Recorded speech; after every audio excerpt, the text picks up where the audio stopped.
And we're back again with, I figured we'd try something different maybe this time, where we're gonna play this for a bit and then maybe we'll play something else or watch some videos. React Andy over here, right? Now, we've been to Utah in the first video, but we didn't properly explore, so let's do that. Ooh, drinky. Oh shit, my controller.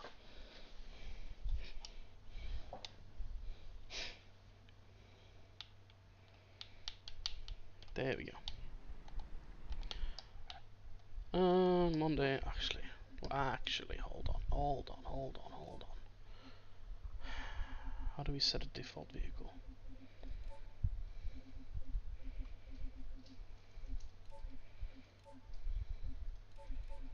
You can't set a default here. Okay, what about... fuck it, we'll do it another time. Let's do the electric race one. The one we made last time. Based on the racy version. Can't remember if it's the hill climb or just the racy one, but whatever. Okay, whoops. Let's see then. What's that?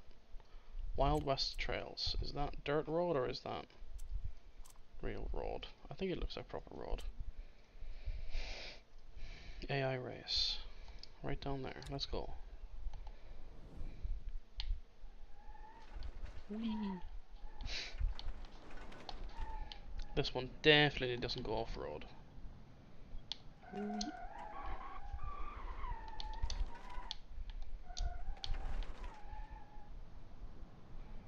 Oh wait, that was it, wasn't it? I'm stupid. Shit.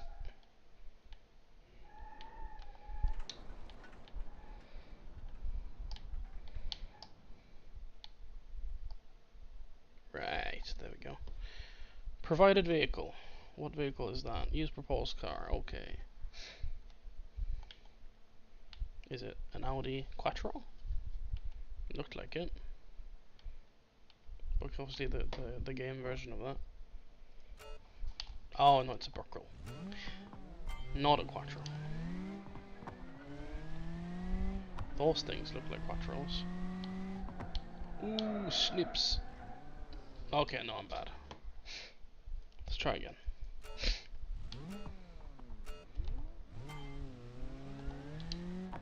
The three of us? Or is there more?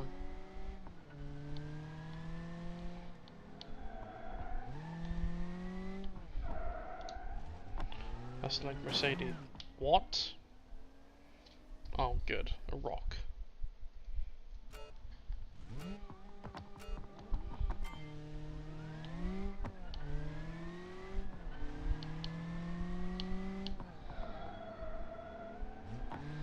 Maybe we won't crash into a rock this time. There it is.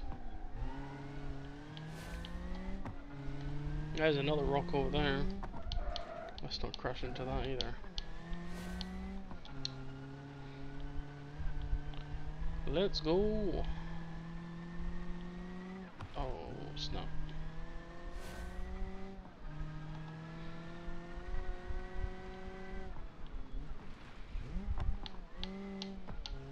There we go.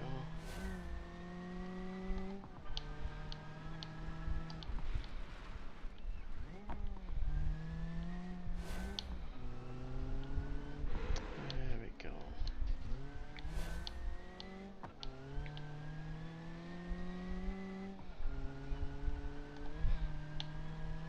Been trying to drive efficiently in my car now for the last last week or so. Like really try, and I'm managing between 5 and 6 miles per kilowatt hour, which is pretty nice,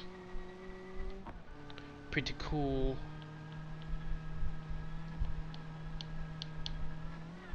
EVs just make driving efficiently really fun versus just going fast. Ah, shit. Oh well. It's a fun track though. Don't know if I feel like restarting it though. So abandon. That's a cool one. What is that? Long crawl. Let's go.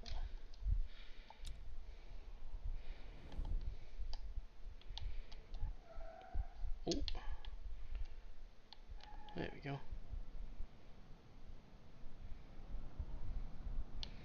I wish I had adjustable regen for this game.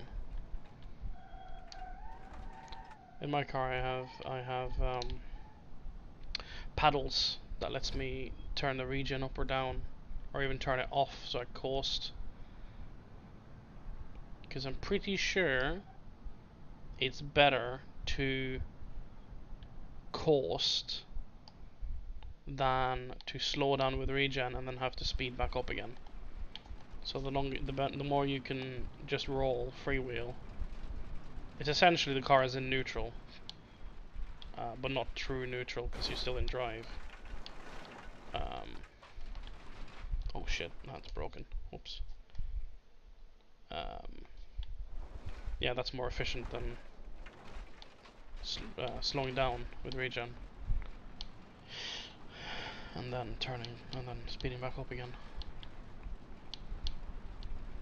So that's what I've been trying to do. Roll as much as possible. Don't slow down. Like, obviously, you gotta brake if you gotta brake. But instead of braking when you reach an obstacle, you just plan way further ahead,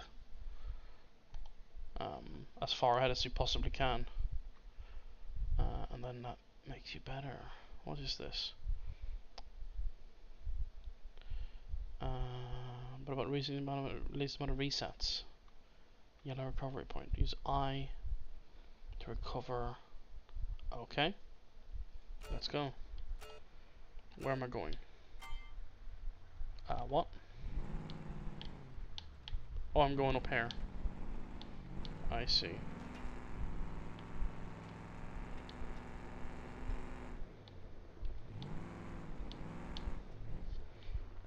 Switch to low range.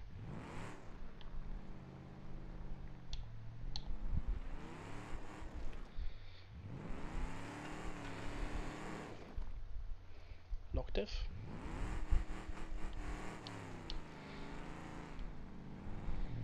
Yeah, there we go.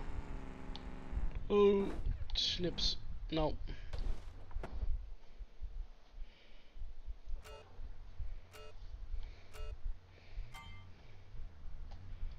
Q. Let's do.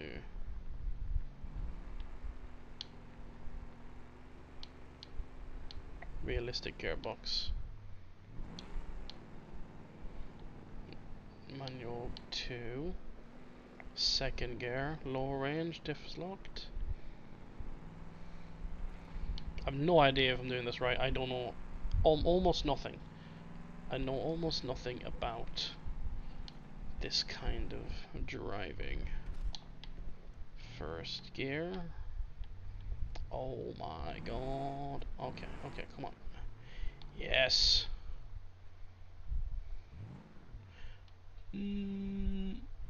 Yes. 36 checkpoints. What? Okay then, fine. Be that way.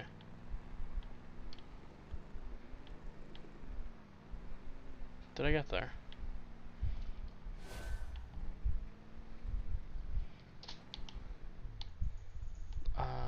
Up here. Oh my god, okay.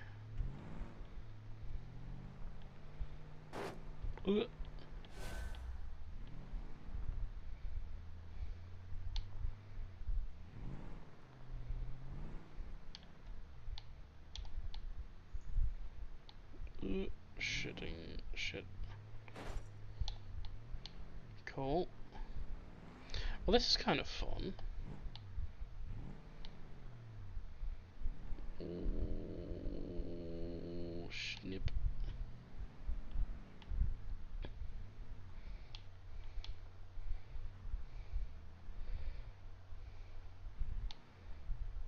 Super pig.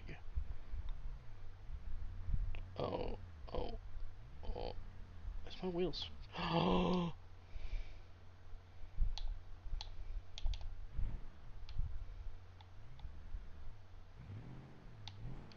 Oh, I did it. Oh, fucking shit. Wow. I'm not going up there, am I? No, I'm going further on here.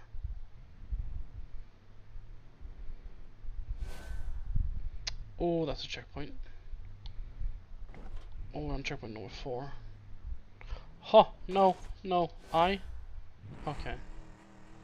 cool. Okay, I get it, that's cool. But I can't be bothered. That's neat. Where next? Old Mill Loop. That's a race.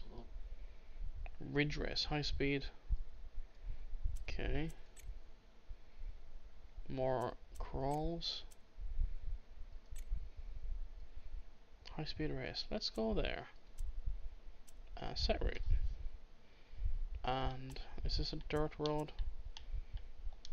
Yes, it mostly is. Let's swap to a car that can deal with that. Here's a modded car. It's like a Bimmer. It's like BMW M5 or something stupid. X5 rather. Yeah, let's do that.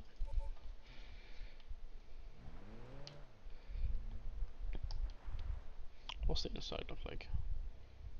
Yep, that's BMW. Down to the controls there. It's the iDrive system. Yeah, the seats, everything looks like Bimmer. The back end's very BMW.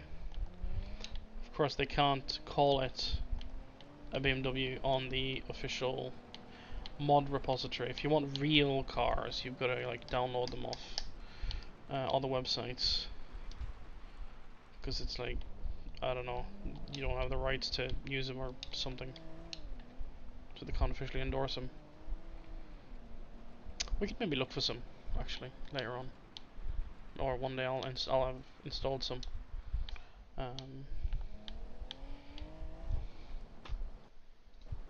So maybe one day we'll get some views as well. That'd be cool. Not that it's all about views, but one day I would like to not just be talking to myself. That'd be cool. That'd be neat.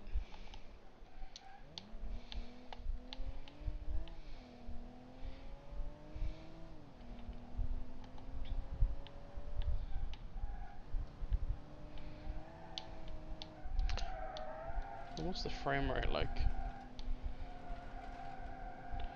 You guys are seeing, I think you're seeing 30, possibly. Well, this is running at like 70, 80.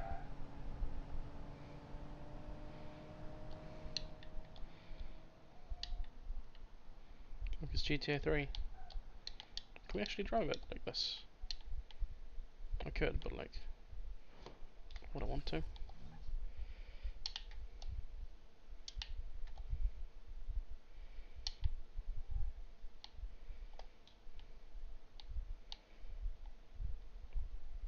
Yeah, this kind of works. It's very quiet. Whee! Don't look very fast from above like that.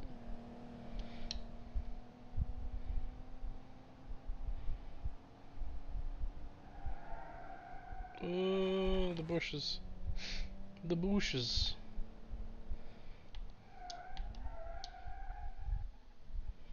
Oh, good. Wow. Oh, is it? Well, I've got it in the wimpy drive mode. Oh wow. Is that some bang bangs out, some crackles out the back? Some crickly bangies.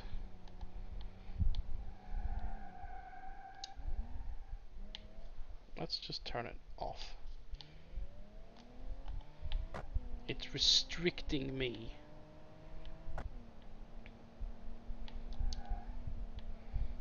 So I want to do weird slides, because I don't know how to drift. All I know is how to do weird slides.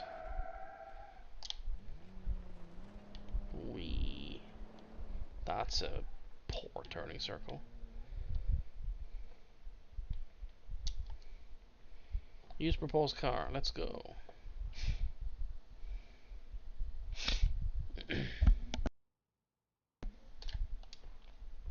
What car do I have? Some sort of shitty American muscle car. Yes.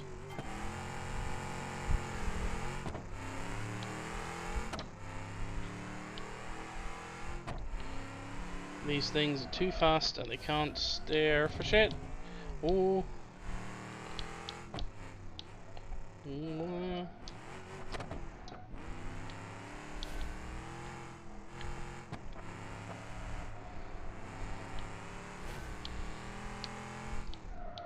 Maybe after this we'll watch some... No, what not watch? Play some Teardown, maybe. Teardown's fun. Okay, I get it. Neat. That's a cool race. Where's the really unique stuff? That button? Is there anything really neat? Long jump. That sounds good. Short crawl. Knock away. Okay, try that. River rally. Asphalt hill climb. That sounds fun too. Okay, let's try that one. Set route. And then let's do the trickies. F7, no, F8. Cool. Wee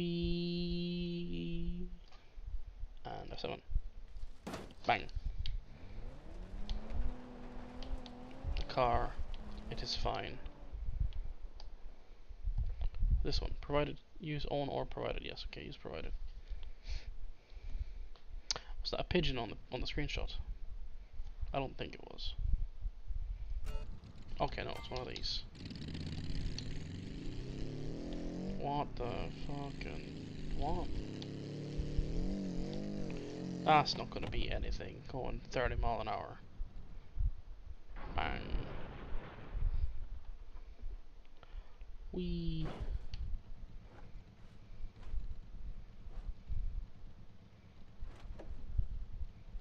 Neat.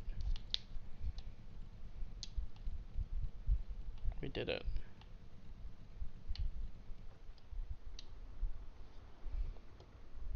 We try.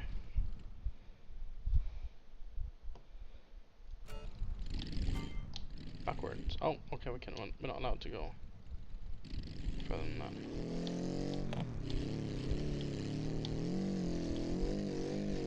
Wee. Not very fast. Yeah, we need to go over there. I pointed. I just pointed. Roll. No. Okay, we try again.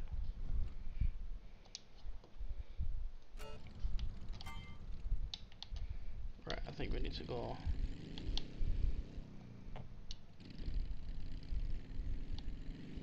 like this.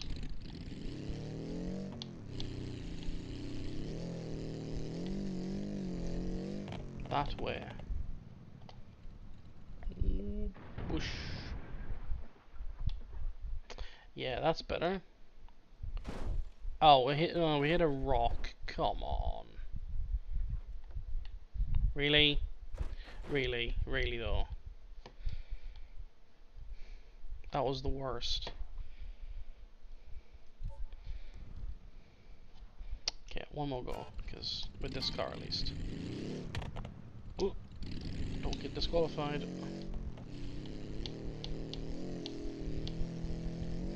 Yes! That's better, I think. Go, go, go! Accelerate. Oh, engine broken straight away. Okay, that's... Yes! There we go. That's like silver or something, right? Yes. Cool, continue here. Okay. This one. Now we want to be... Is it that one? River Rally? No. Knock away. This one. Set route. Oh, it's right there. We can just... Speak of jumping. Let's fucking go. Whee!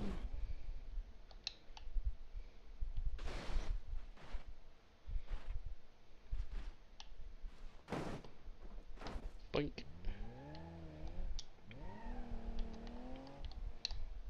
This challenge. Blocked road. Sure. What do?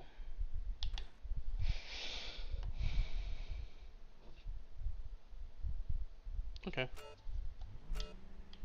Fuck up the barricades. Boing. Boing. Oh god. Oh no. Oh no.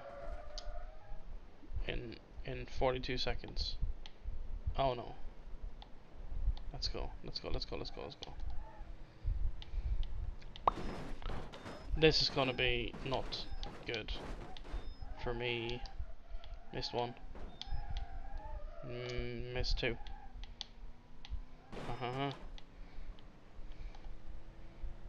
Get buggered. Oh no. Oh no. Oh no. Missed three. Oh, okay. Get fucked.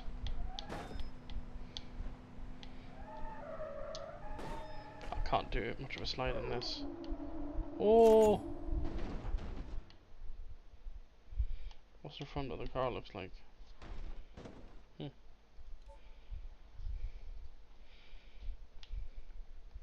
Okay, that's a neat one. Now let's do the last one here. Not that one. Where is it? Is it this one? Asphalt. Another long jump tunnel. Was that it? I thought we had another one. Pigeons on the roof. Pigeons on the roof, rather. Alright, neat. Now maybe... Are there any other maps? Bet there'll be someone here. But I can't remember right now. Let's play something else. Like, Teardown. Main menu. Quit. Yeah. Teardown. Do we have it here? Teardown. Yeah, experimental build. What is this? Releasing our first episode of Terrence. Whoa, what? Some achievements. Cool. Let's look at the workshop. Any new stuff?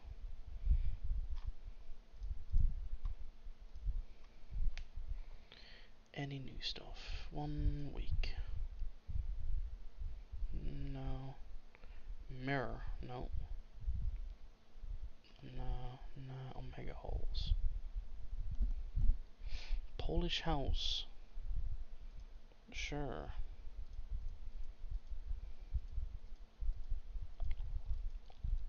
Sure. Combine soldier AI. Neat.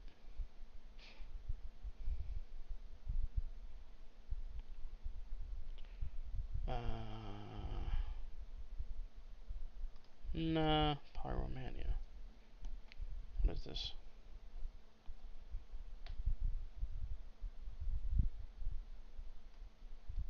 What is it?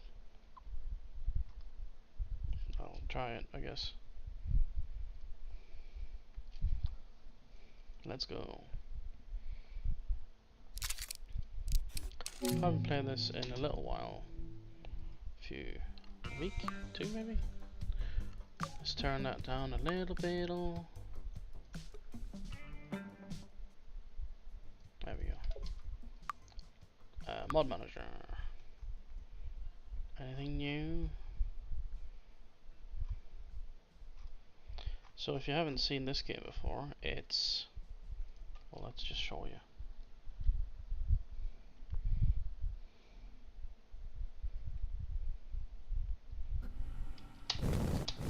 When it loads. Oh, that's a bit too loud still. That's still a bit loud. These sound bars aren't very linear. So, what you can do...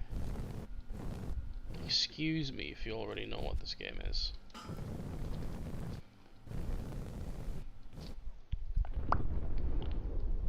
There we go. And the entire world does that. And also, I have a mod that makes buildings crumble because of calculated stress on different parts and so on. It's like Red Faction Gorilla on crack. There we go.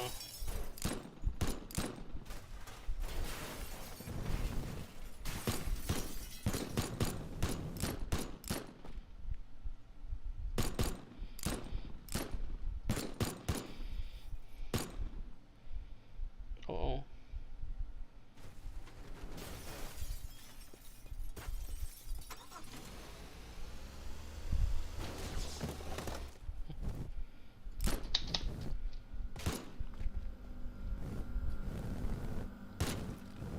Nuclear facility, I guess.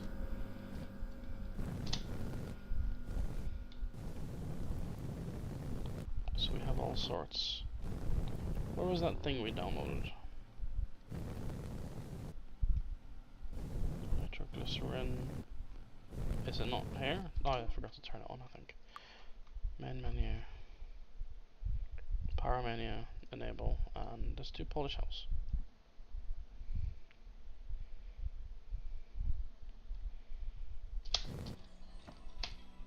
Well, this is quaint. Oh, it's a little street. That's cool. With a... whatever this is.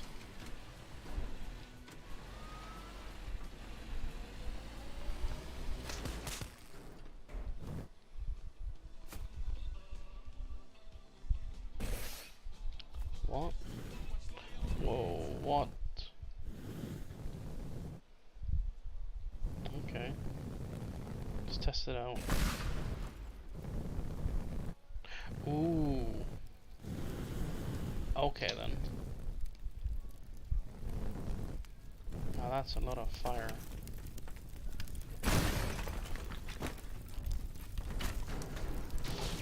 I also have a mod that makes the fire not limited. Unlimited fire. Because normally there's a limit to how much fire you can sort of... Some will extinguish if you have too much. This lags the game really badly. Why is it doing that?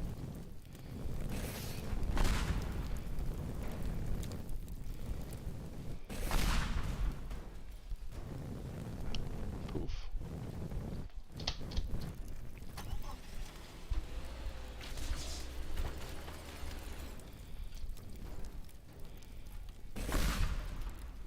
Hmm.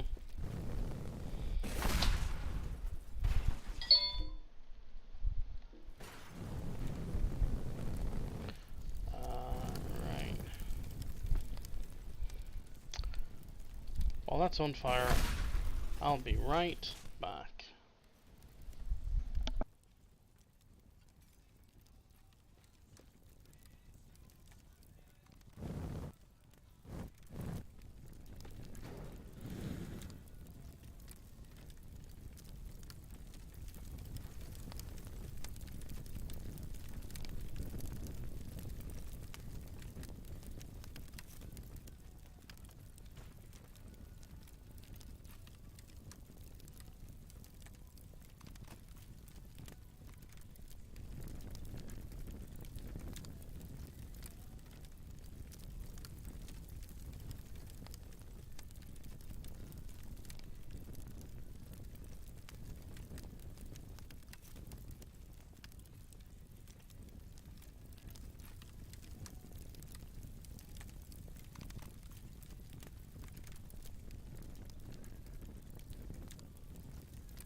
There we go, sorted.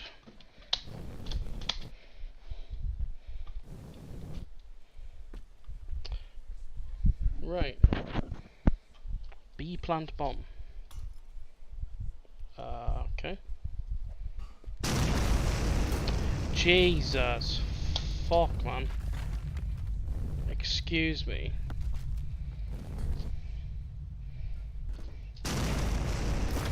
M to randomly explode something. F5 danger action mode. What? What is this mod?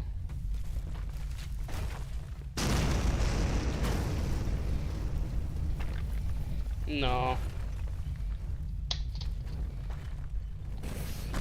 It's great to just make stuff on fire, I guess.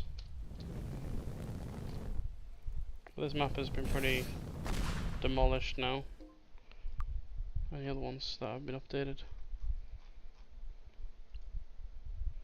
Vauxhall Plaza. Well, what? On. No. On. With interiors. Maze. Disable. Jesus. Flooded parked cars. Robots, sure. Redux. With interiors, sure. Let's do that.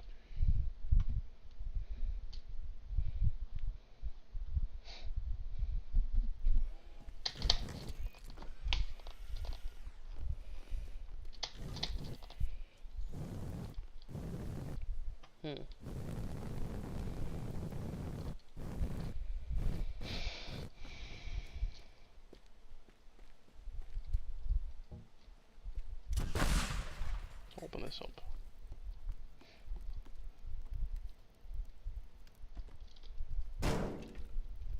What is in here?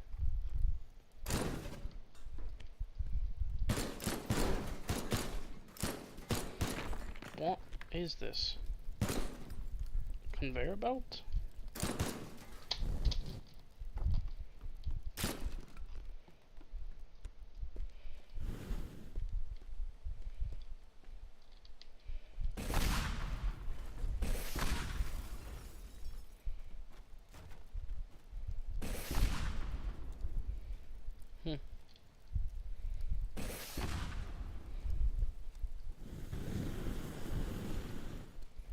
More fire.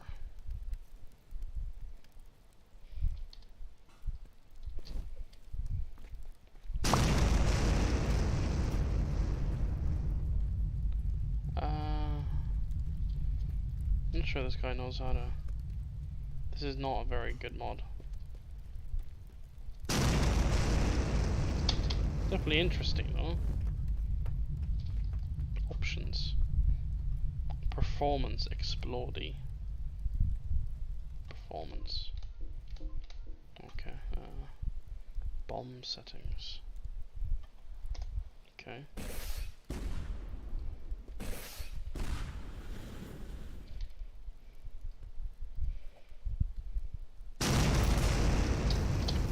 That didn't seem to change anything.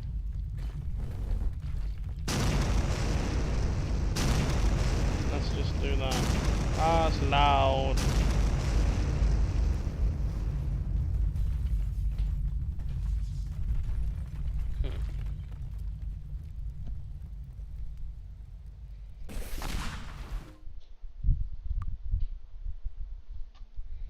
Oh, the cats are after something.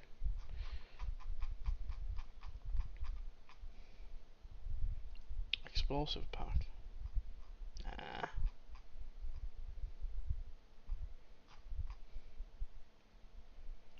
Abandoned school. Let's have a look. What's that? I can't remember what this one is. It's probably an abandoned school. Oh.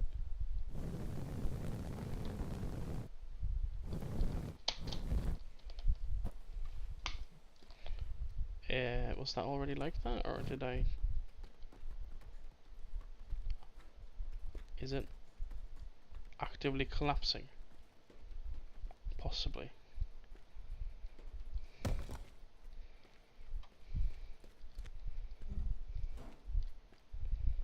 this is creepy.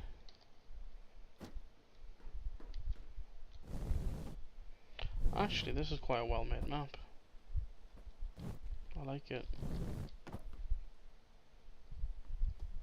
It's sufficiently weird. Where's my other... my normal flamethrower.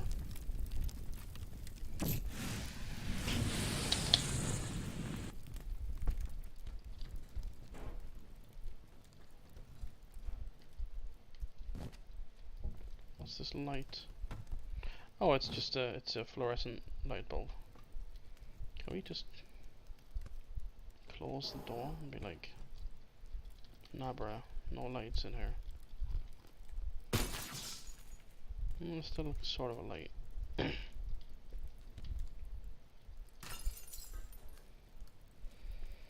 think this game is supposed to have full-on ray tracing-ish.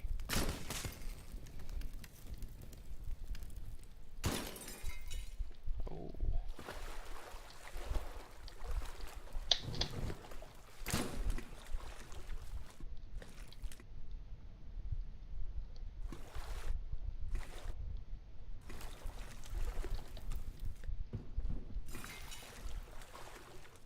Hurt by cold water, excuse me, what? What? You can't kill me.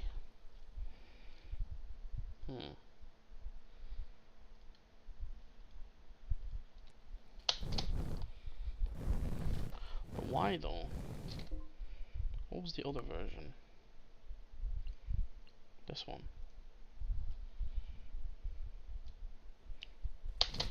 Ah, this is the version I remember. A little bit of... yeah, because this one, you can actually go inside. And if you... yeah, if you go in here, and you shoot out the lights, it actually goes dark. Pitch black. Pretty much pitch black. Because there ain't no lights in here. What's over here? What's above this? Nothing over the ceiling tiles. Like, and you can see the... if we open the door...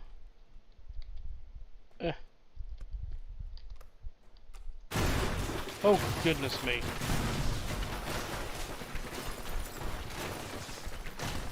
Okay, okay, fine, fine, I'll leave. Jesus.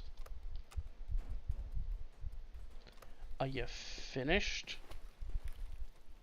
Dude? Oh, the underbed. This isn't scary. Oh, see? Light coming in. Oh, that's cool. From the window up there.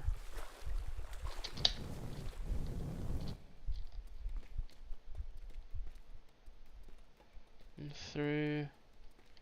oh, the little... oh, goodness. Again. Very shiny, this place. Is there no more lights in the entire place now? Did it all break?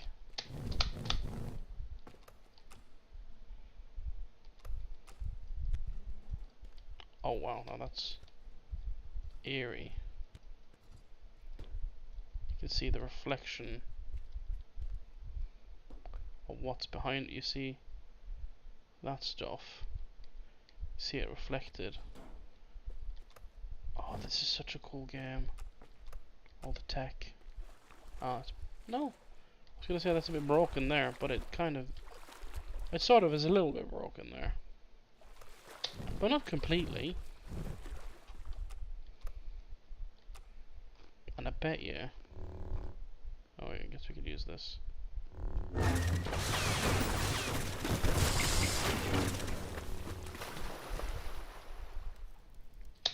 Now there's more light in here. Oh, you can see the dust settle.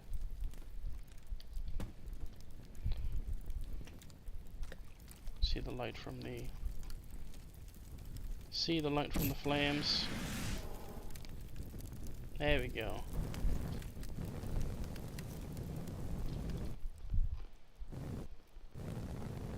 Where's that gun that I just had? Oh good.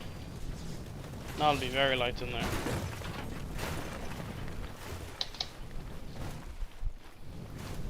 Exceptionally light.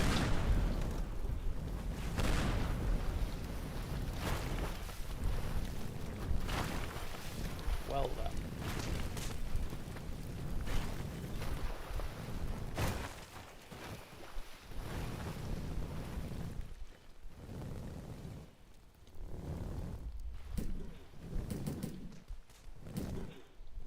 Wait a minute, do they have... I'm hearing robots. Shit.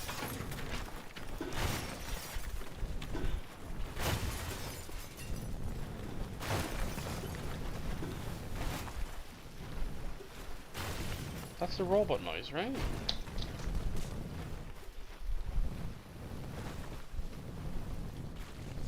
Alright, let's not.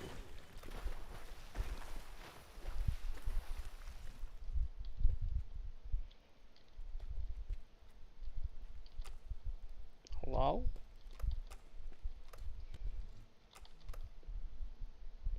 Excuse me. Like... I can't hear him now.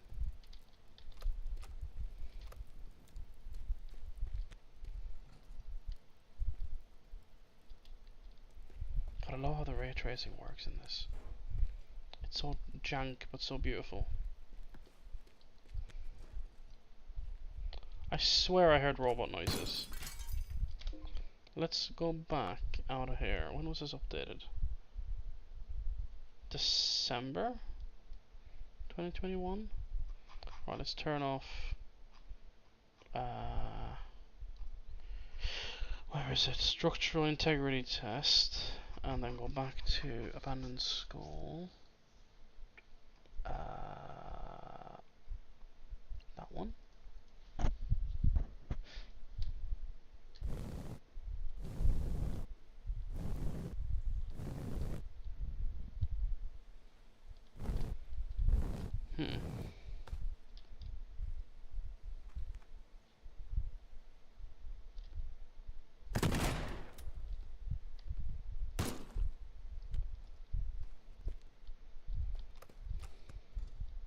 Right, the lights are on.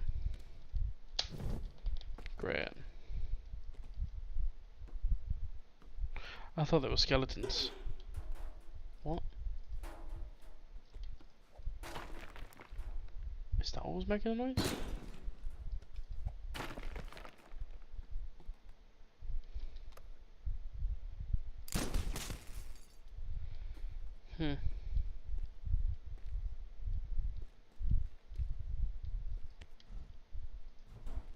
Hello? I know there was definitely no one here when I played this map last. There was no AI. I don't think AI was even added to the game yet.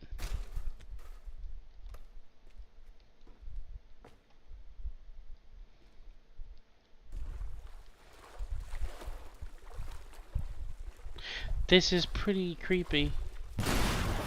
Oh god, oh no, that's how you cut the power. Now the power is out. I don't want to do no power. I don't think I want it. I don't. Hello. Hello. Fuck this roof. Excuse me, hello? This is a room without a door. But is there more rooms without doors? What? What the fuck, dude? Where am I? Is this the back rooms?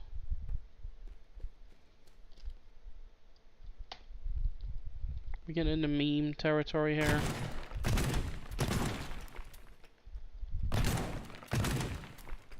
There's that big room.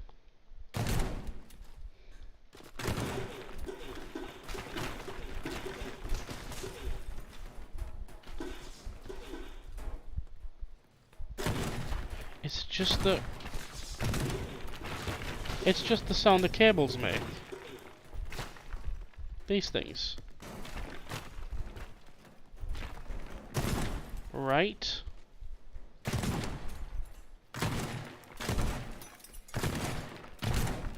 What fucking torture house is this?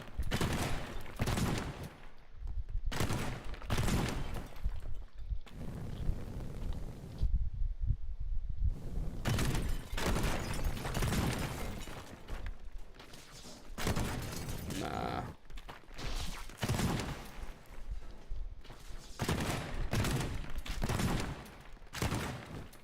This map is very well done. I'm creepsed.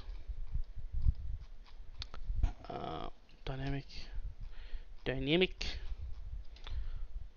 I don't know. Let's blow some shit up for a bit. Where's the thing? That one. And then do some sandbox on Fostering. The best map.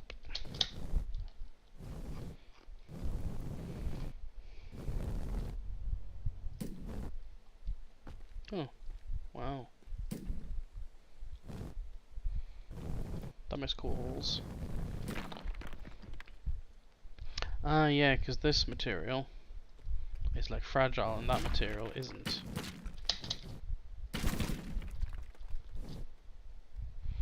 What if we... Where's the thingy? There it is. Do one of those. And then... Can we not get into that hole? Is it too small? Eh.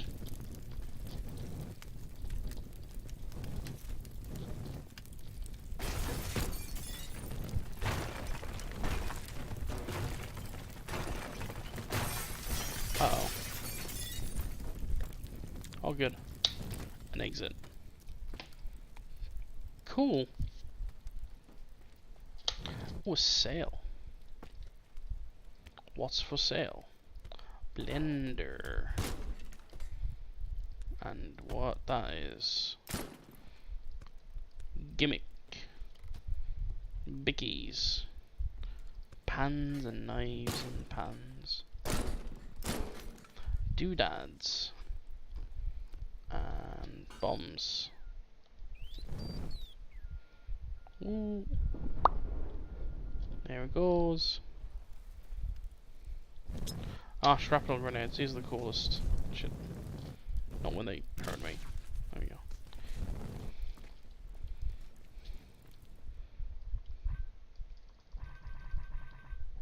Goodbye.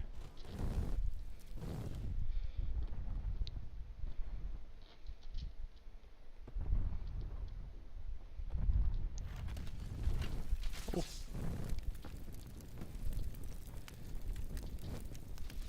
Just throw in one of these in like a place. Ah, locked door.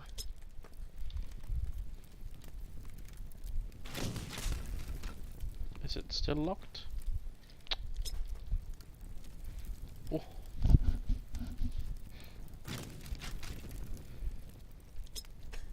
Shit. Ah. See, no door is locked when you have grenades.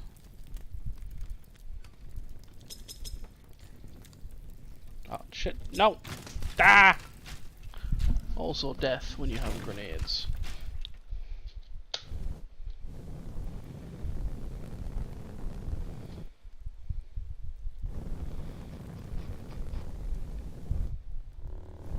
Let's just really fuck some shit up. Bing.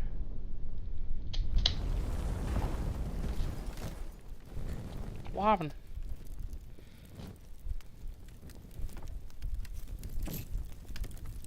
Did I?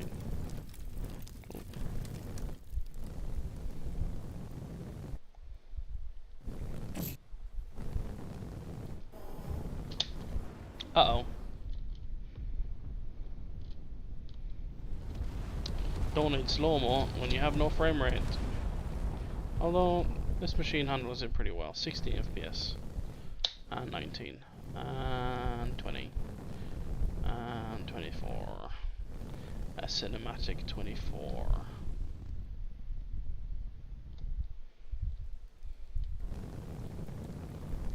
They've done, I don't know how they've done it, but 24 FPS, so like 27 now, doesn't feel that bad. It still feels pretty responsive, which is cool. Other games could learn a thing or two from this. Did I fail to make any?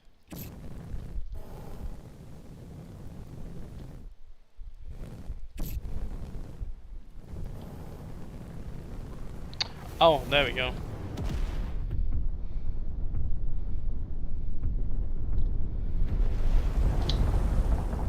Down it goes.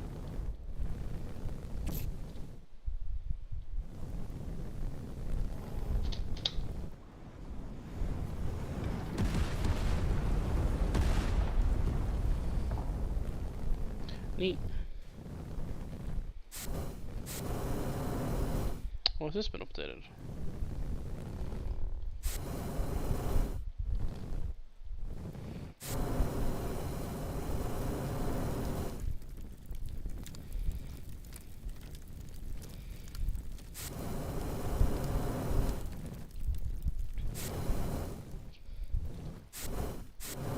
Neat.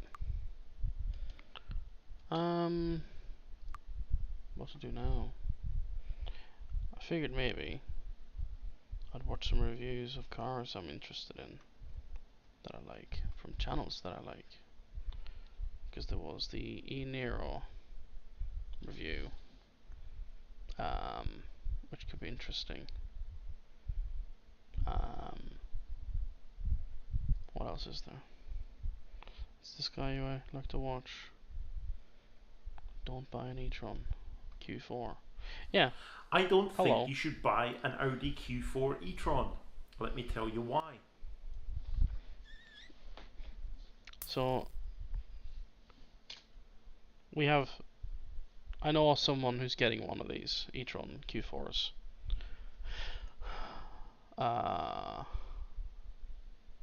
It's not the car I would have gone with. Let's just say that, or any Volkswagen product. To be honest, I've got a Hyundai Ioniq EV, not the 5, just the normal old Ioniq facelift one. And honestly, that's plenty. Now let me start by saying that the Out of great thing focus, about man. living in the free world is that we're all entitled to our own opinions, and we can buy whatever we like, really. Yeah. There's an awful trend on social media, particularly where EVs are concerned, for people to get very tribal about the particular car that they've bought.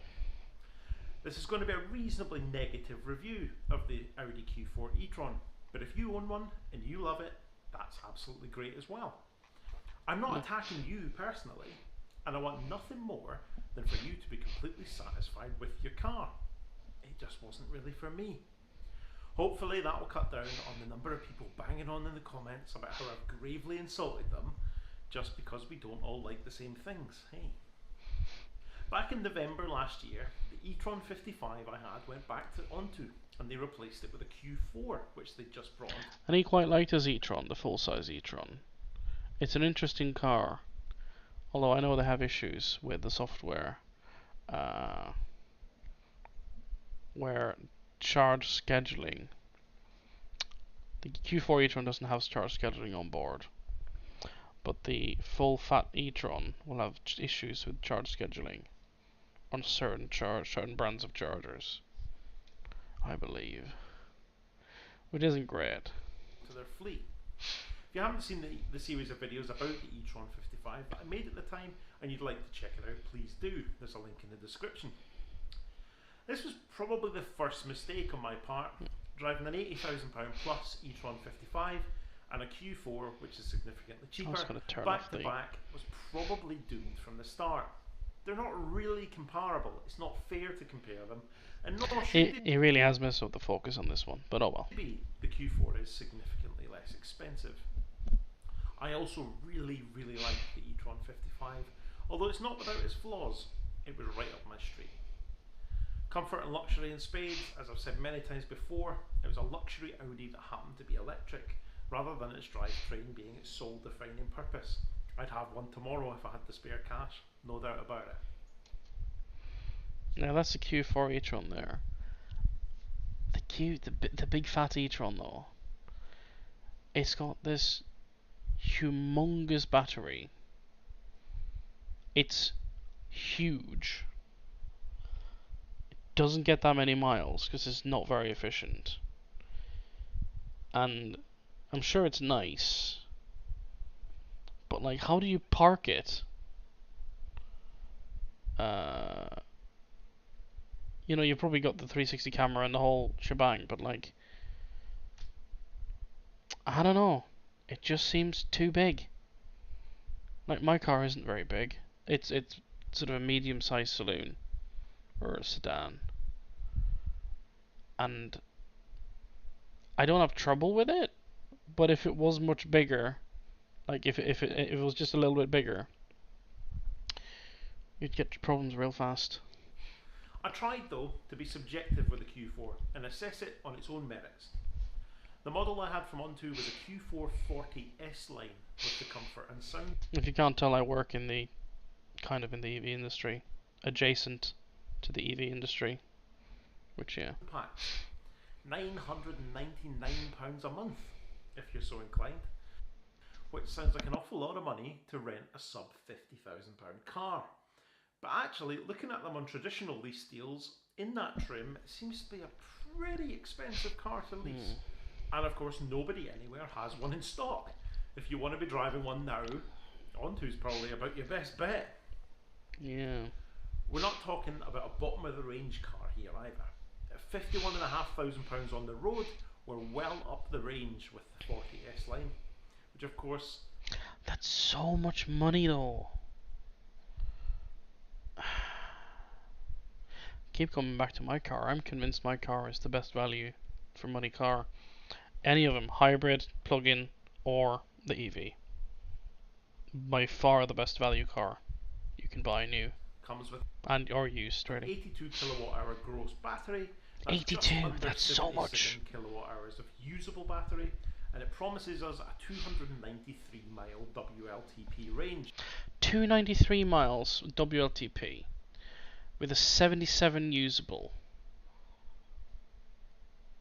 While mine does, let's just say it does 180 or 190 miles with 38 kilowatt hours.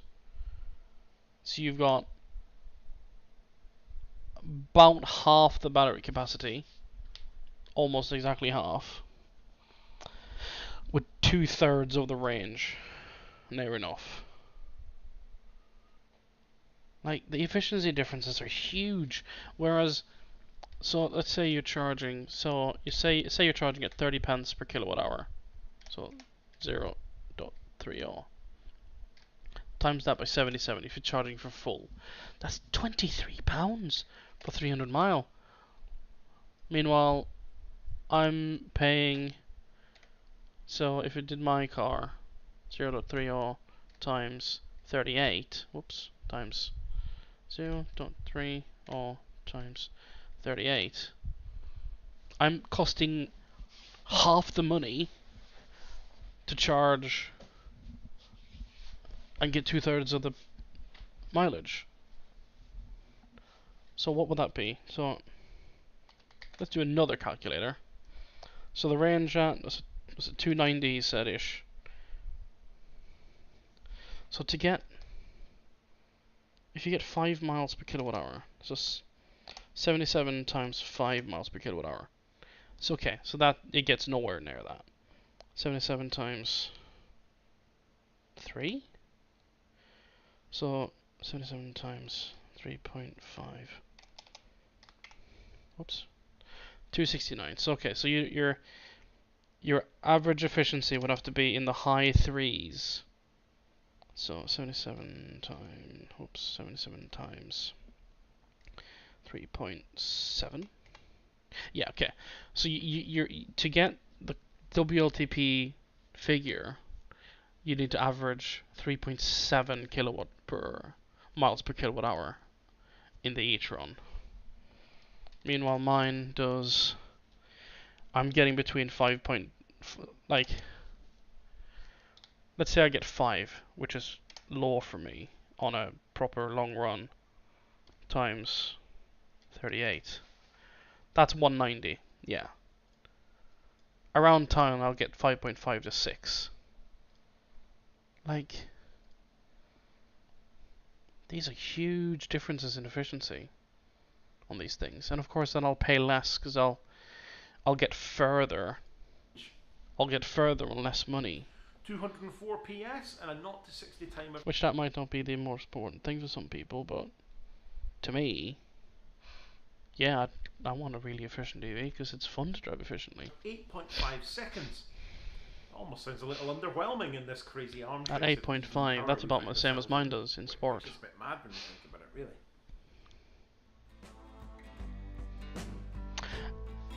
And mine costs a staggering. I think I could sell it used now for about £24,000. Maybe more, because the prices are fucking stupid at the moment. So when it was delivered, the first thing that struck me was the interior. Being an S-Line, it's not the bottom of the range by any means, but the cloth seats, yep, leather is an optional extra, were dull looking, they were hard, of course it's an optional extra, it's an Audi. And this trend continues with some of the interior plastics. Now I hate it, I hate nothing more than when car reviewers bang on about the quality of plastics, as if you spend half your life stroking a dashboard. But it really isn't. That's a good point, yeah. In the Q4. Some of the plastics used are way below what you might expect from a car at this price point, in my opinion. I'm not sure how the other cars built on this platform, like the ID4 or the Skoda Enyaq, compare on that front, but I definitely thought the Q4 was a little bit low rent inside than it ought to be, considering it's a over £50,000 Audi. I'll give it its due. I had a very similar infotainment system to the one you'd find in its bigger brother. They had the digital cockpit instrument cluster and all that stuff with a customizable display. Yeah, see, that looks nice. I don't have that. I would quite love the map in my instrument cluster. These was quite nice, and I guess that's probably becoming rather standard in a lot of new Audi models, and it's all the better for. So they're the curious, the stock photo he's using here. I assume that's a stock photo, not his actual car. It says 3.4 miles per kilowatt hour. So again, 77 divided by, or times by 3.4.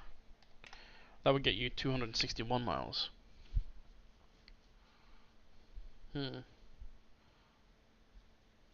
curious to what I'd get out of it, because I've got quite accustomed now to driving carefully. And I find it relaxing, serene. Really nice system, really well polished, really nice to use. Whilst it had actual physical buttons for the climate control, always welcome, because I don't think these functions should be left to touchscreens, they were a little bit clunky to use, and the buttons themselves below the LCD display aren't illuminated at night, which I thought was just a very strange omission. What I will say is a major plus point that they haven't gone down that route of having the weird touchscreen that does everything, which the bigger e-tron did have, and it definitely deserves a favourable mention. Some controls in cars need to be physical buttons. Yes, absolutely. You shouldn't be wondering if you're pressing in the right spot while you're driving down the road. You should be able to do it without even looking. We need to keep the buttons there, and the Q4 gets that. 1,000 times yes. My car, the old version of my car had physical knobs for the air conditioning. The facelift one I have has got a touch interface where it's just like a panel with illuminated buttons, illuminated sections that act as buttons. There's no haptic feedback. There's only a sound when you press, but you have to look at them. I hate it. I wish they'd stick with knobs and dials. Right, even if I didn't love them.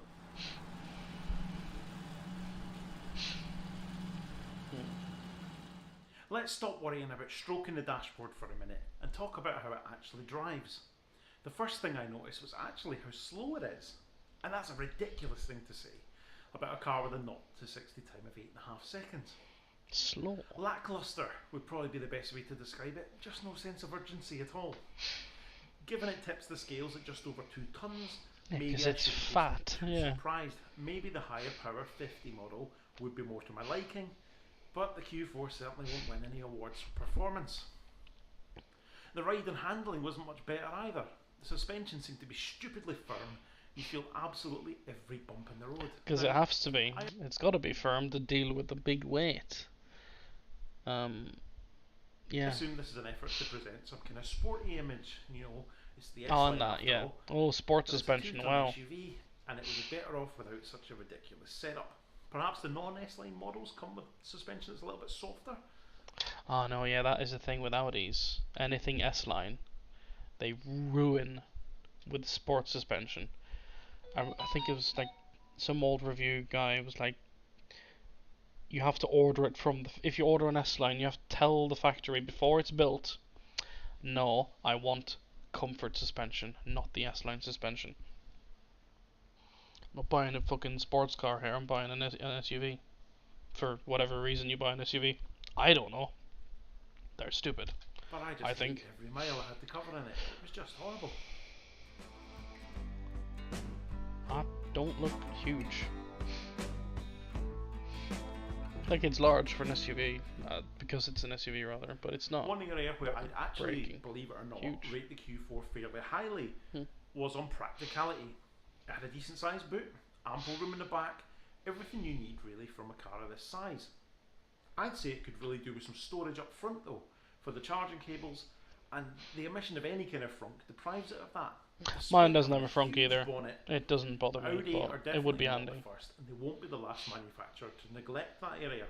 Would it really kill them to put some storage up front? Some moulded plastic trays that sit on top of the power electronics that are under the bonnet. It can't be that difficult, can it? Plenty of other manufacturers. Let's have a look. Why is the motor up? I'm sure I'm not a car designer. I'm not an engineer, but like, why is the motor up so high? Surely it's quite small. Why isn't it? If you picture the front there's two front wheels. They're connected by a shaft. Why isn't the motor like at the center of it, like as part of that shaft, or like right on top of it? Why is it lifted so high up? Because Tesla, they do it where they have a huge space in the front.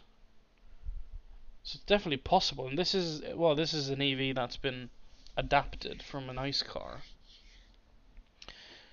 Is that why? Maybe?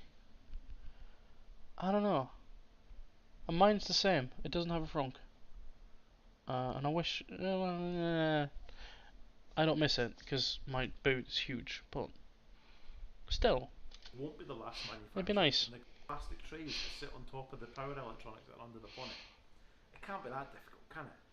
Plenty of other manufacturers manage it. Why has that been left out? It's poor.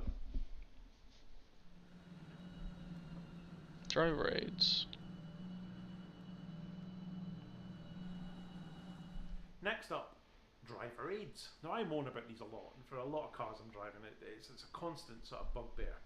And then it's not exclusive to the Q4 at all, in being annoying, but it seemed even more skilled in winding me up than usual.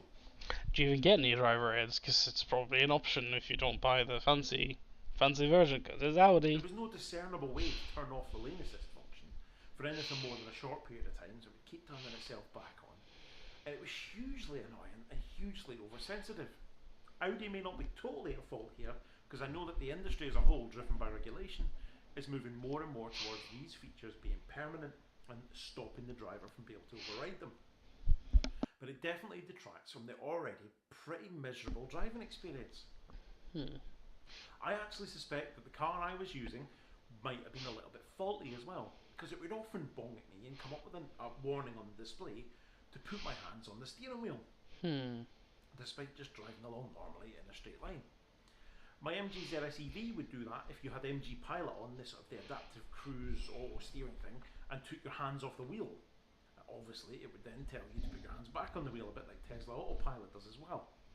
But the Q4 would just do this, just driving along the road normally. None of the sort of, cruise control systems engaged or anything like that. Really? And it would just do this, it would bong and it would tell me to return my hands to That's the wheel. weird. Very, very confusing. And if I had it any longer, I'm sure I would have had to get checked out at a dealer, because it definitely seemed to me like it was faulty. But I'd be really interested to hear, if you own a Q4 and you've seen it do that, I really want to hear from you, because I want to know whether it's just a quirk of the system or whether my car definitely had some issues. It was very weird, but it was very annoying. Mine, I keep all my assists on at all times. I have my lane keep assist active. I just like it that way. I don't tend to turn it off.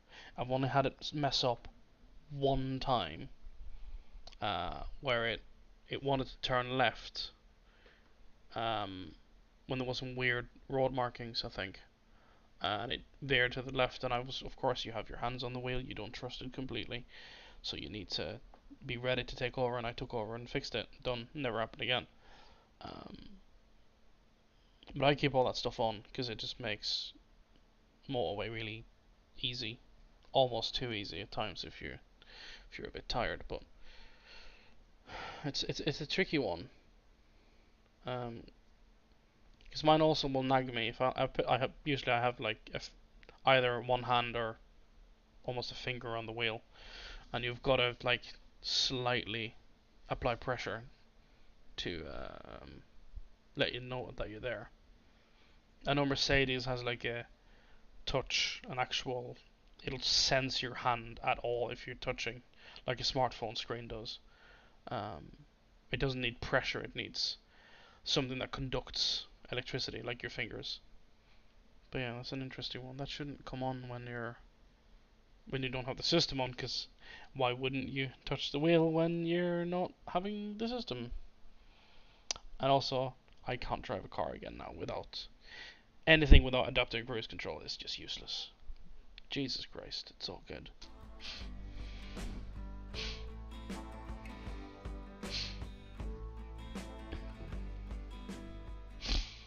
Everybody's favourite EV topic next, range and consumption. Let's see what he got then. Everybody's obsessed, aren't they? With an advertised WLTP range of 293 miles, you would need to see an average efficiency of over 3.8 miles per kilowatt hour. You'll never see that. 2.8 miles per kilowatt hour average was the order of the day though, with my time with it. Although I've not got the best track record for efficiency in my driving style.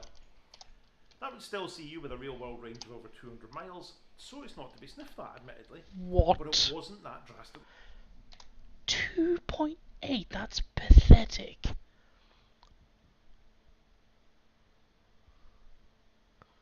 Oh my god.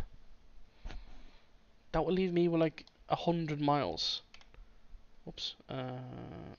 38 times 2.8. 106 miles if I'm in my car. I can reach 2.8 if I really try to not to just drive like an asshole. You know, even then I'm higher than 2.8, unless I'm constantly driving up a hill. Because I've driven spiritedly for short amounts of time, and I get like 3.5 doing that. Wow, that's poor. Different in consumption from the food. And it only weighs a fourth more than my car. Is it the aero? Is it that aerodynamically bad? I think mine weighs 1.5 tons or so, and this weighs over 2. I don't know. Fat e-tron, which have far more power, weight, luxury, everything about it. Now, I'm not sure how much efficiency your average Audi SUV driver is expecting, So I guess it's a fairly neutral point. But I did expect a little bit better. I think it was headline grabbing, you know, it's pushing 300 miles of range. Yeah, how often are you going to get that required efficiency to see that? I don't know. I would love to try one. Just to see what I'd get. Oh, there's the PP and the PE and the CV. Charging, I had no end of trouble with. I think I've been spoiled a bit with the e-tron 55 because it was extremely reliable where rapid charging was concerned. Remember, charging is included. I've never had an issue with mine either. So My Ionic was how I charged it. There's no way I was going to charge it at home and pay for that myself when it was included in the subscription. But I'd almost forgotten that some EVs can actually be a bit of a pain to charge. Failing to communicate with certain chargers or needing a number of attempts to try again to get it to start. Because with the e-tron 55, I never had to think about it. Plug it in, charged, it's fine. I definitely can't say the same for the Q4, unfortunately. It failed to start charging numerous times. It was particularly flaky with the 50 kilowatt Raptian chargers that Osprey have got on their network. And Never seen them. In Scotland too, on Charge with Scotland. But I Never even tried them. failed to start an Instavolt on some of their tritium units, which are normally absolutely rock solid. Charging speed once it got going was a bit meh as well. Not getting anywhere near its top charging speed despite being on chargers that could provide it. It's irritating that so many cars just don't seem to have very good charging capability. And I think the marketing people are leading you down the garden path by talking about huge charge rates and quick charging times. You know, you'll never get the full speed. Minutes and all this stuff, and yet Almost in reality, never. it doesn't always materialise. Now, hopefully, either Audi or the charger manufacturers will iron out these issues with the Q4. Maybe it's even been improved already through firmware updates since I tested it. But normally, what happens is one, i.e., the car manufacturer, just blames the other, the charger manufacturer operator, and vice versa for ages, and nothing gets done. Yeah. This was certainly the case with BP Pulse and MG, where there was that charging issue where with the ZS EV it would just stop charging at like 70. That is a big problem with charger people and car manufacturers. It's really tricky, or can be tricky, to figure out who's at fault when a car isn't charging. And telling people to go back to the car manufacturer, then plugging it in and saying, oh yeah, that charges on our charger, that's fine, happens all the time. We've got to really fight to point the finger at car manufacturer. It's hard. It's really hard. 2%, it would come up with an error, and you know, maybe if you waited to get the machine going again it'd be fine, but generally it was just a pain. Both the manufacturer and the charge point operator just blamed each other, and nobody ever fixed anything. I'm pretty sure that problem still exists today. It's awful. But I think you get the picture on the Q4 e-tron. It definitely wasn't for me. Unlike the e-tron 55, which I was absolutely gutted to see go, I was delighted when the day came where I could hand it, packed it onto it, and just forget it ever existed. I would definitely not recommend it, and I'm sure you'll disagree with me massively in the comments, but so be it. What I will say, if you're thinking about one, rent one from Onto for a month, give it a proper test, because if you wait a year for it to be delivered, and you hate it, and all you've had is a 10-minute test drive around the block from the dealer, that's going to really hurt. Don't get me wrong, with the demand for them, you might not lose a lot of money, but you will be gutted. I do wonder how the Skoda Enyaq compares. It's a very... I would send this video to the person I know who has ordered one of these cars, if they hadn't already ordered it. It's a bit late now. They've been waiting for fucking donkey's years. Been waiting for ages, months and months and months and months. Similar car for all intents and purposes, built on the same platform, trying to fulfill exactly the same purpose, a little bit less money. Not that much less by the time you spec it up, of course. I wonder if the ride will be a bit softer and the seats a bit more comfortable. Maybe I'll get to drive one day and find out. Maybe not once the VW Group press people see this video. Still, at the end of the day, who cares about my opinion? Audi can't build them fast enough. The waiting list's absolutely huge. So they must be doing something right, eh? This is true. Thank you very much for watching. They're in demand. If you liked this video and you watched it with me, if anyone watches this ever, like the video, subscribe to this guy. He's a good man. Makes good things. Does he have anything else? Diesel. Oh, news. Yeah, that'll be a bullshit news story that some idiots cooked up a bit. Tesla open chargers by a new build. That's not that interesting yet. New builds will be required to have a charger installed. That's a thing that's happening. What's this? 2 wells and back. Nah. Carwow, the Nero. Let's have a look at the Nero. This is the new Kia Niro. That is the pet. Is that the EV one? With the slot in the front? And it's a little bit like the British economy because it's suffering from some serious inflation. The price has gone up compared to the old version by around 10%. Thing is though, unlike the British economy, are you actually getting value for money? Well, in this video I'm going to find out. I'm going to talk to you about. Thing is with the Koreans, nobody knows how good they are. The cars are amazing for the value, for the price you pay. No one else comes close with the equipment you get. Maybe I'm biased. I've had 3 Hyundais now, and they've all been absolutely flawless. And had all the equipment I would ever need. First I had an i10, petrol 1.1 litre, incredibly comfy, even though it was tiny, and it had cruise control, and a bunch of other safety stuff. Then I had my Ioniq hybrid, incredible long distance car, 600 mile out of a tank of petrol, and now the Ioniq EV, 200 miles almost, cheap to run, same great interior with only the touch stuff that's annoying me. Yeah, this is the same. This will be the same. This is the same architecture that mine is, possibly still, maybe.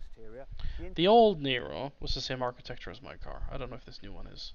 I'm going to take it for a drive, And it's got the interior of the EV6, which is beautiful. I'm Watson. You're watching Car Wow.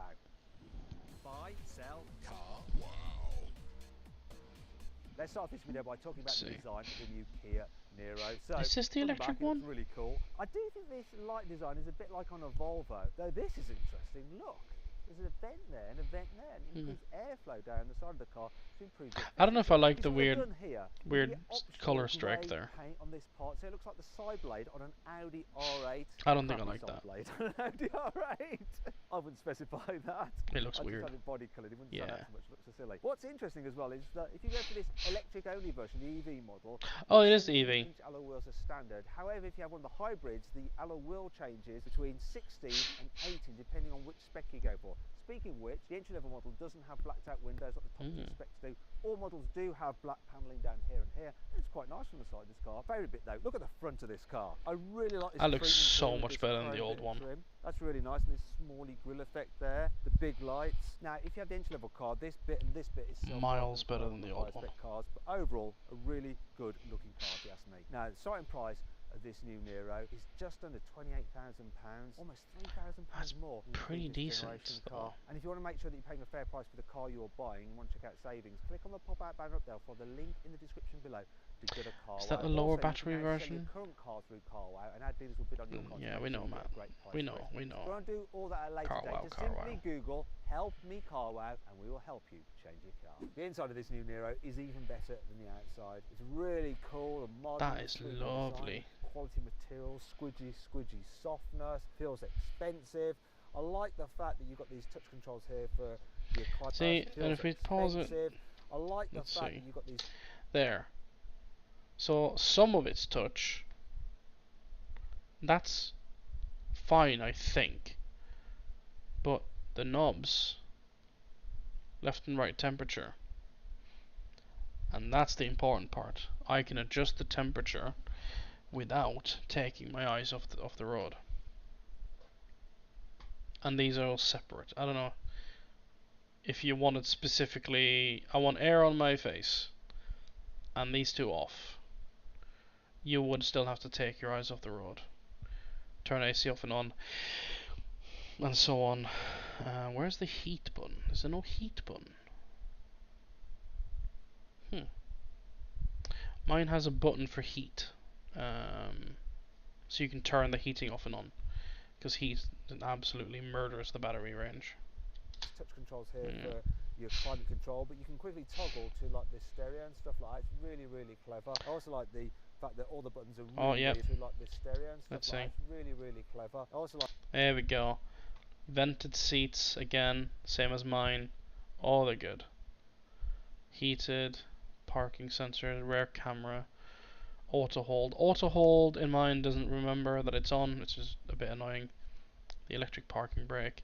That gear system looks better than mine. Mine's got buttons. Oh, I just want just make a new Ioniq with this interior, a Kia electric with this interior. I'll be on that in a second. Your drive mode selector here. There's no messing about really. Also, the infotainment Oh, and system the park is in the middle. The digital dials are nice and clean, and you can just swipe through different menus quite easily. Yeah, similar to mine. Your main infotainment system The new version of easy to use, but obviously that system. You plug in your phone. So I do have one complaint with this. When you plug in Android Auto, you don't get full widescreen. That part of it's blanked off. Yep, same as mine. Still. And if you want to see my full in-depth video review of that's that a bit annoying, but not the worst thing in the world. In the description below. Go on the inside. This does. And the weird thing is with the Android Auto, where can we see it? System. Get that in a box with Android Auto. There we go. The system has like a way of displaying information on like this quarter or third of the screen, but it doesn't do that while Android Auto is active, so it doesn't let you like show the trip computer or whatever else here while your Android Auto is running. That would be nice. Or just use the full screen. That would be cool too. I'd have either. Screen, that part of it's blanked off. You don't get that in a Volkswagen ID3. And if you want to see my full in-depth video review of that car, click on the pop-up. ID3, piece of trash. Sorry, but it is. Interior is garbage. And the software is bad. And it won't charge properly on some chargers. Down up there for the link in the description below. On the inside, this does feel nicer than the Volkswagen. So you've got lots of practicality. Look, you've got these cup holders here.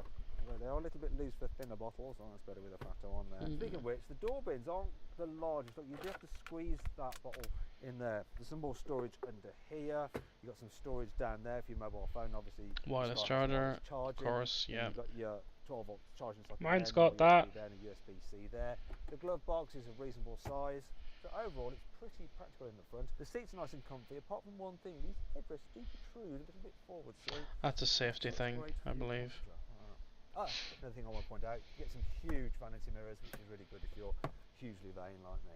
Here in the back of the Nero, knee room's good, headroom's good. Oh, USB-C in the back. Also, the floor is flat as well, so if you need to carry. That's cool. I like that. Plenty of room for everyone's feet, and the car's reasonably wide, so even with 3 adults in the back, there is just about enough room. Though this middle seat is quite narrow and firm, so the person in the middle might get a sore bottom for a while from being in between two big blokes. Anyhow, you have. Yep, standard stuff. Anyway, you've got an armrest here. Cracking himself up. It's a bit of a shame they're not covered, because when you're using the armrest, you end up putting your wrist in this hard cup holder, which isn't great.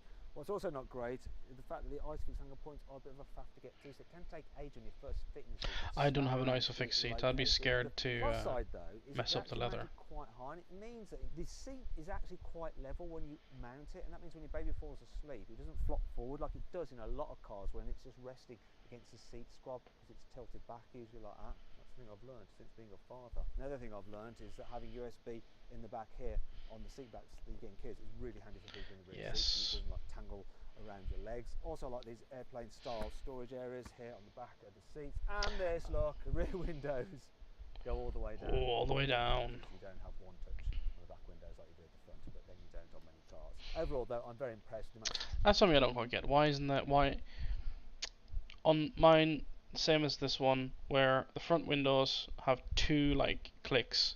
If you pull the front window, click, and go up all the way, you can let it go. Rears, you have to hold them up. It's only 1 click on the window switches. Why? Surely that can't be much money, that mechanism. Couple pennies. Space you've got I don't here know. in the back of the Nero. It's not quite as big in the back as Kia's own Sportage. Eh, If you want a Sportage. hybrid version Gross. of those, maybe click on the pop-out button up there for Not the link in the electric. description below to Disgusting. watch my review of that car. The big Is it capacity electric? of this electric Kia Sportage. Is it electric? I don't think so. Let's see. No? GT line hybrid, plug-in hybrid. Why isn't there an electric one? What do you get with these? It looks neat. 43k, 43 grand. Can I see the interior? Maybe? No? Really? Website not very good. Is not very good. Can I actually just see the interior though? No?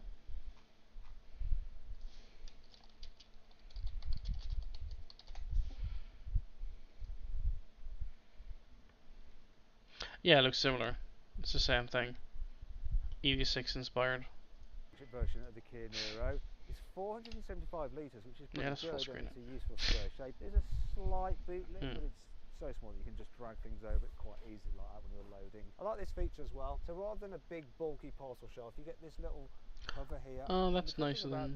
Oh, is that nicer than mine? You just store it like that in the car when you're loading things up. Yeah, that's better than mine. Mine's got like a bar. There's some more storage under there where you've got your It charging unfurls from the bar. there and in these pockets on the sides. There's also a few tie-down points. There's one there, I'm tired. and there's one there. And if you need loads of space, look, you can just fold down the rear seats. They're like completely flat, which makes it easy to pull things straight to the front of the car like that. Oh, good. Nice car. You see, this EV version of the Niro has the biggest boost. If you go for the normal hybrid, its big capacity is actually 25 litres less. 450 litres. That's because the battery is on the floor like on the electric version, they're under the seat. And then if you're going for the plug-in hybrid, because the battery pack is then underneath the boot, the load capacity falls to 360 litres. Why would they? And that brings you on to 5 annoying things about the new Kia Niro. You've already got the cavity there for the battery, for the big battery. Why wouldn't you put the smaller batteries in the cavity where the big batteries are? Just fill it in with structure or some shit. Maybe because they've got certain configurations of battery and they don't want to change the entire battery config, maybe? I don't know. Have a charging port at the front here, because then you can just nose into a charging bay. If you have a slight collision on your front end, it can damage this port and you'll be able to charge your car. So turn off the lane departure warning, which is always on apparently, and start the car. If you go into the menu here, choose settings, hit vehicle, there we go, driver safety. And then we need to turn off the lane safety. No, we'll just keep that on though. Just a shortcut button somewhere, but I cannot find one anywhere. Doing that while you're driving isn't safe either. Hybrid version Mine has a button for that, but I keep it on. 1,300 kilos. However, this e-Niro full electric version can only tow 750 kilos. If you're the kind of person that likes to have their steering wheel low, there's a bit of a problem here in the Niro because the top of the rim actually blocks off part of your speedo. That depends on where you sit though. I don't know what it is with electrified Kias and their brakes, but they make this weird noise when you're just creeping along on the brake. Mine does that too. What's that all about? However, it's not all bad. Now here's 5 cool things about the new Kia Niro, including the front passenger relaxation seat. Look at this, at the press of a button, I can go into That's cool. relax mode. That's from the EV6 and the Ioniq 5. Yeah, I'll just be here chilling. The Niro has something called vehicle to load, which effectively means Oh, this has that too. Yeah, that's cool. Battery, such as a kettle. Run your kettle. I'm actually boiling a kettle. Why not? From my car. I think it's time for a cup of tea. Careful there, mate. The range version of the new Kia Niro gets vegan-friendly, fake leather interior that actually doesn't feel fake. Yep, mine's got that. Feels pretty good. Unlike some other It's car fine. manufacturers which forget to put fake leather on the steering wheel and still have animal hide on. And I've got a leather steering wheel, yeah. There as well, so no animals were harmed in the making of this vehicle. This new version of the Niro may be bigger than its predecessor and have more kit on it. However, it's 20 kilos lighter, though to be fair, it's still quite a bit, 1,750 40 kilos for this. See, that's not that much. 1700 kilo when the e-tron Q4 is fucking over 2 tons. What? Hybrid versions of the new Nero use their satellite navigation to work out when they're close to a hospital or a school, and if they are and they have enough battery power, they will run in electric only mode and cut their engines so they reduce the amount of emissions they emit when they're near sensitive people. Now let's talk That's about the neat. engines. So the normal hybrid has a 1.6 litre turbo petrol mated to electric motor, drives the front wheels via a 6-speed automatic gearbox, and it puts out 139 horsepower. And there's the plug-in hybrid, which has the same setup, but it's got a bigger battery on it, and in fact it can do 40 miles on electric power alone. Also has a slightly bigger electric motor as well. As a result, it has 180 horsepower. Finally then we come to this electric only version. So instead of a petrol engine, it's got a motor driving the front wheels with 201 Now that is a lot horsepower. more power than Because mine an electric has. motor takes up less room than an internal combustion engine, you then have this little area of storage. And a at the cable bonnet. store, You can yay. keep your cables for charging. Speaking of which, you can Nice. charge it to 80% full in about 45 minutes. Now Kia says the range of this car is 285 miles on a full charge. So I've been driving it around and I've averaged 4 miles per kilowatt hour. When you do the maths, that works out to a real world range of 200. So that's 4 miles per kilowatt hour, and he got 2.8 out of the Q4. What are they doing at Audi? What the fuck? And 60 miles, which is actually pretty decent. So which version of the Kia Niro would I go for? On what trim level? Well, I'm going to configure Top my spec, deal electric, on the every time. configurator. Right, now, if you want to see what the car is, click on the pop-out banner up there for the link in the description below. Right, let's see what this new Kia Niro is like to drive. This is the electric only version, so I'm going to give you my impression on this. First thing I can tell you is the suspension. Sometimes on electric cars it can feel overly firm, but actually on this one they've got it just right. It's a good balance. So it deals with bumps Like well, you said, but with the not too Q4 it's soggy. overly When you go into firm. a corner, the car doesn't lean really badly. Look, it stays nice and flat. The steering is responsive. So too is the electric motor. You put your foot down, it just picks up really nicely. Yep. So much so that I freaked And the there's your safety safety systems out. kit. I almost crashed into the back of the car that I'm following, which is filming me. I didn't almost crash, I know it's there. One thing that I'm constantly reminded that's there is that lane departure warning, which is an absolute Stop driving like a dick then, though. Maybe I should drive in lane than that. Yeah. I can't be bothered to disengage it, like I said already. It's so much of a faff. Anyhow, as you're going through town, this car, yeah, visibility is good. You see it higher than you do in like a normal hatchback. It's not full SUV height, but the view forward is good and the bonnet drops away, so you've got a good idea where the corner of the cars are. Yeah, at the back, that's pretty reasonable, and you've got some big door mirrors as well. It's a reasonably quiet car to travel in. Obviously, there's no sound from the engine on this particular version because it's electric only. One thing you do notice though is when you go over bumps, you hear a bit of a clonking sound from the suspension. There it is. Now, one of the problems with some electric and hybrid cars when you're driving around town is that the regen effect of the brakes can make them feel a little bit grabby when you first touch the pedal. This is nice and progressive though, and you've got 4 different stages of regen, so completely opposite the car just close to full on iPedal, they call it. Hyundai It's Kia's one pedal got drive, real so I can good lift off the brakes. accelerator and the car will come to a complete Where they stop, balance so them right. you don't have to touch the brake at all. It's really good in town, maximises your efficiency, so you recoup every last bit of energy as you're slowing down, and it means you don't actually have to use the friction brakes at all. Last thing for me to check, turning circle. So it's 10.7 metres, which is slightly better than its key competitors. I'm just going to go around this mini roundabout once, see what it's like. Can I go all the way around? My angle into it was really bad, but I still think I'm going to make this without hitting the alloy. Ooh. Yep, did it. Thanks for waiting, it's very kind of you. That really helps when you're just driving around town, going to like multi-storey car parks, which are very narrow, all that kind of stuff, and for when you're parking. And if you're taking it on long journeys, it's really good that this particular version, you can get it with automatic cruise control, which will keep you safe distance from the car in front, and auto steer as well to keep you in lane. Then, I don't mind the auto steer function, but when I'm just driving normally like this, it's not doing it now, it's classic. Doesn't do it when you want it to. Probably got to be over like the white line, 35, 40 hoping for it mile to an go hour. off, but no, it won't do it now. Kia says this electric version of the Niro can do 0 to 60 in 7.8 seconds, but I'm going to find out for myself from my specialist timing gear up here. Probably Launch it slightly now. faster in sport. Takeoff isn't that quick, but then it builds quite nicely. Then it really starts to go. What are we doing? 0 to 60, 7.83. Oh, there Bang you on go. the money. I'll take that. I think mine's slightly faster in sport than the spec says. So then, what's my At least final my old verdict on the petrol new one Kia was. Niro? Should you avoid it? Should you consider it? Should you shortlist it? Or should you just go right ahead and buy it? Well, I reckon you should shortlist the Yeah. Niro. It may have gone up in price, but you are getting quite a lot for your money. I hope you'll enjoy the video. If Good you did, cause, give it a them. like. Click on those windows there for some more videos. And on Oh, that they box braked there to it go to one as Car well. Wow to to sell your car. Our dealers will bid on your car. Make sure you get a great price. Sportage. What else is there?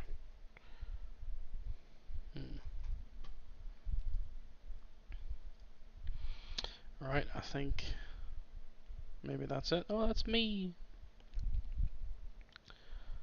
It's me. Yeah, I think I'm gonna probably go to bed. That was fun. A long one. Right. Shutting down.